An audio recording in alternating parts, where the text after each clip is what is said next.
Industries అందరిని రమ్మనమంటే ఎగబడి వాళ్ళందరూ వచ్చేసేసి అమరావతి ఒక్కసారిగా ఆకాశంలో నుంచి పైకి ఎదిగిపోయి అక్కడ వందల కొద్ది ఇండస్ట్రీస్ వచ్చేసి వేలాది మంది ఉద్యోగులు వచ్చేసి లక్షలాది మంది ఉద్యోగులు వచ్చేసి వాళ్ళందరూ పన్ను కట్టేసేసి ఇటు పరిశ్రమల వాళ్ళు పన్నులు కట్టేసేసి ఇదంతా కళ నిజమైతే బాగానే ఉంటది రాష్ట్రంలో.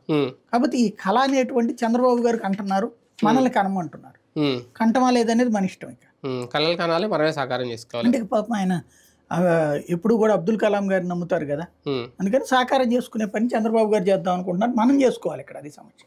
లాస్ట్ టైం మేనిఫెస్టోలో జగన్మోహన్ రెడ్డి గారు వాలంటీర్ వ్యవస్థను తీసుకొస్తాం, గ్రామ వార్డు సచివాలయ వ్యవస్థను తీసుకొస్తాం అని చెప్పారు ఫస్ట్. అలాగే తీసుకొచ్చారు. నిన్నటి వరకు మాటలే కానీ ఈ మేనిఫెస్టోలో ఎక్కడ వాలంటీర్ వ్యవస్థ గురించి అధికారికంగా అయితే ధృవీకరించలేదు. పాత పథకాలు కొనసాగిస్తామని కూడా ఎక్కడా చెప్పలేదు. వీళ్ళ మేనిఫెస్టో వరకే చెప్పుకుంటూ పోయారు. అవి ఉంటాయనుకోవాలా, వాటిని రద్దు చేసి వాటి ప్లేస్లు రీప్లేస్ చేస్తారు. రాయలేదా వాలంటీర్ది? ఎక్కడ రాయలేదు, నేను మొత్తం చూసాను. వాలంటీర్ వ్యవస్థ ఫ్రంట్ పేజీ ఏమైనా పెట్టారేమో. ఫ్రంట్ పేజ్ ఎక్కడ ఉంది? అసలు వాలంటీర్ వ్యవస్థ అనేది లేదు. వాలంటీర్ 10,000 ఇస్తామని ఎక్కడా లేదా? లేదు, వాలంటీర్ 10,000 ఇస్తామనేది అయితే ఎక్కడా లేదు.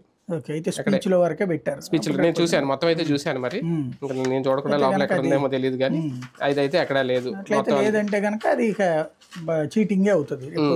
అంటే అఫీషియల్ గా ఇందులో మరి వ్రాతపూర్వకంగా రాయలేదు, మరి మాట ఇచ్చారు కాబట్టి చేస్తారా లేదనే చూడాలి. అంటే అప్పుడు ప్రత్యేక హోదా లాగానే ఉంటది అనమాట. అప్పుడు దాంట్లో నుంచి పెద్ద విషయంగా అది.